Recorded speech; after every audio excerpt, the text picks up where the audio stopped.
Hello friends, எல்லாத்துக்கும் வணக்கம். நாங்கள் ஊருக்கு கிளம்பி ரெடியாக உட்காந்துருக்கோம். ஊருக்கு போகலாமேன்ட்டு காருக்காக தான் வெயிட்டிங். ட்ரெயினில் புக் பண்ணியிருக்கோம். மதிய ட்ரெயினும் சீட்டு உட்காந்துட்டு போகிறது தான். எல்லாமே பேக் பண்ணியாச்சு. ஸ்நாக்ஸ்லாம் எடுத்தாச்சு. ஏன்னா மதியம் வீட்டிலேயே சாப்பிட்டோம். பசங்க தான் கொஞ்சம் ஓவர் சேட்டை. வீட்டிலேருந்து கிளம்பும்போதே ஊருக்கு போகிறோன்னு ஜாலியாக கிளம்பி ரெடியாக வந்தாங்க. ஆனால் பாருங்கள், ஓவர் சேட்டை. ட்ரெயினில் போய் விட்டால் என்ன சேட்டை பண்ணுறாங்கன்னே தெரியாது. அதையும் பார்ப்போம். என் பொண்ணுனா அடங்கவே மாட்டான். அவங்க 4 பேர்த்தையும் பின்னாடி போட்டாச்சு. நாங்கள்லாம் முன்னாடி உட்காந்துக்கிட்டோம். ஏன்னா நம்ம பின்னாடி போய் உட்கார முடியாது. அதனால் நம்ம முன்னாடியே உட்காந்தாச்சு.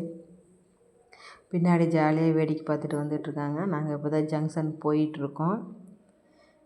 எதுக்கு நாங்கள் ஊருக்கு போகிறோம்னா, எங்கள் ஊர் கோவில் கும்பாபிஷேகம் வச்சுருந்தாங்க. அதுக்கு போக முடியல.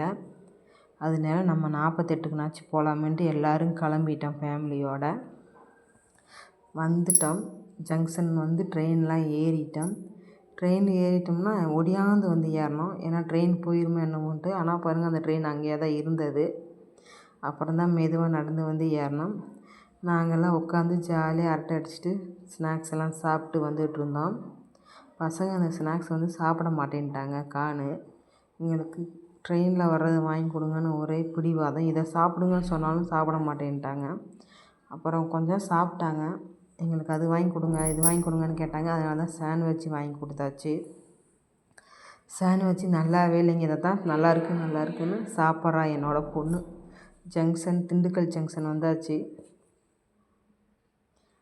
பார்த்திங்கன்னா, நாங்கள் திண்டுக்கல். அதை வீடியோ எடுக்க மறந்துட்டேன். நைட்டு இறங்கிட்டோம் வீட்டில். அக்காலாம் காலையிலே குளிச்சிட்டாங்க. ஏன்னா கோவிலுக்கு போகணும். நான் பருப்பு விசில் வச்சிட்ருந்தேன். அவங்க குளிச்சுட்டு கொண்டு வந்த பையில் இருந்த நேற்று நைட்டு கொண்டு வந்ததெல்லாம் எடுத்து வச்சிட்ருந்தாங்க. சாம்பாரும் தோசையும் தாங்க இன்றைக்கி காலையில். இன்றைக்கி தான் 48. அதுக்காக தான் கிளம்பி ரெடி ஆகிட்டோம். கிளம்பி ரெடியாகி பொங்க வைக்க போகிறேன் எங்கள் குலதெய்வ கோவிலுக்கு. நாங்கள்லாம் ஜாலியாக கிளம்பிட்டோம். பசங்கள்லாம் பின்னாடி கிளம்பிட்டு வருவாங்க அவங்க அப்பா கூட. கோவிலில் பொங்க வச்சு சாமி கும்பிட்டாச்சுங்க. மன திருப்தியாக எல்லோரும் பசங்களாம் ஜாலியாக செம்மையாக விளாண்டுட்ருக்காங்க. நாங்கள் இங்கெல்லாம் சாமி கும்பிட்டுட்ருக்கோம். வாங்கடான்னு சொன்னாலும் வரமாட்டேன்ட்டாங்க. மன திருப்தியாக சாமி கும்பிட்டு முடிச்சாச்சுங்க. வீடு வந்தாச்சு.